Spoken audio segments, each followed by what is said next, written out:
Yo, what's up, everybody? I'm Blitz5, and PUBG is coming in hot with an unexpected hotfix for June 20th, 2018. So, as I record this video, today is June 19th, and PUBG Community Manager on Xbox, Oreo Reed, just dropped this information about an hour or two ago. So, I'm just going to record this quickly for you all in case you're wondering what's going on. So this patch is going to be hitting technically on the 20th, but if you're in the US, this is happening right after midnight. This is 1 a.m. Pacific Standard Time, and that would be 4 a.m. Eastern Standard Time. And then if you're in Europe, this is 10 a.m. CEST, which I think is Central European Summer Time. So if you were waking up early in Europe, you're going to have to wait a couple hours for this to drop in and load through it. Not sure if they're going to have a major update for this, if any of the hot fixes are going to make us download a portion of the game to fix it like some of the other ones, or if this is just going to be sent directly to the game. We don't have to do anything. I'm not sure about that yet. So what's going on here? They're just fixing a few things ahead of the major patch, which is supposed to be happening on June 26th for the Xbox. They fixed a bug and are working towards improvement of stability, which I've been talking about all this stuff in my previous videos. So if you guys are interested in all the information, just check through some of the videos on my page, because I've made a handful of videos about all of the updates, what's going on behind the scenes, and all of the stuff that I've been reading about what's going on with PUBG. So let's do it the bug fix. We'll start with the bug fix, because there's only one of them. And this is where they fixed the bug where vehicles would sometimes lift off the ground and spin rapidly. And I'm going to say they allegedly fixed this, because I feel like this happens in so many different capacities. When people are driving or sometimes hit a rock and then it just flies off into the air. While hilarious, this has not happened to me, and it looks like it's frustrating, but also pretty funny. But I'm glad that they're fixing that, because we just need to improve all of the little quality of life bugs that are happening in this game and kind of cause you to die out of nowhere. And then what they also sent in here is, this is kind of like a vague thing, and this is why I said I recommend watching some of my other videos, because I've explained some of this in more detail. But they're fixing things doing with the stability and level streaming of the game. And this is a little bit complicated. They actually went into a little bit of an explanation here of what's going on. So we'll start with the stability. So they're saying here is that they have an issue, and they say they fixed it, where memory it was leaking regarding character renders and the process of like loading the characters when you get into the game and from the lobby to the game and when people die and all this stuff.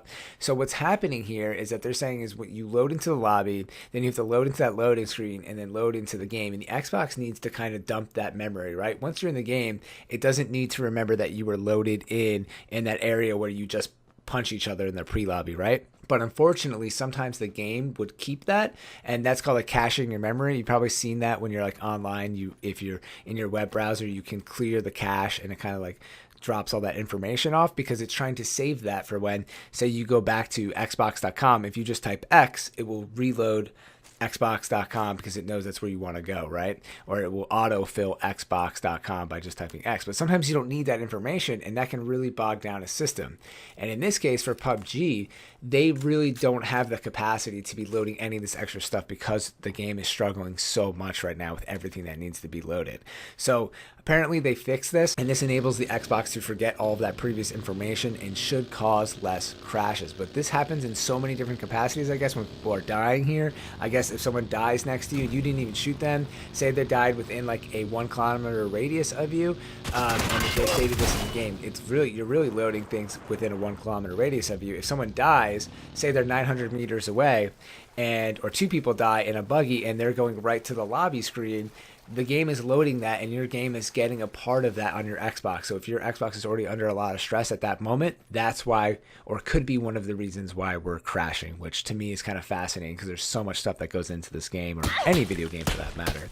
And then the second part of this is level streaming, which again goes into the fact that while you're moving, the game is loading everything within a 501 kilometer radius from you, and it's also trying to predict where you're going. So if you're running in a straight line, they load the game basically in a T, because that's where you have the highest likelihood of going. If you're heading straight, you might veer to the left or you might veer to the right, and that kind of makes like a T in front of you, right? Or a cone heading out in front of your general direction. So what they're doing here is they're trying to reduce what the game stores. Like as soon as you run past a rock and you get to a certain distance past it, you don't really need that rock to be fully loaded, because you're not there anymore.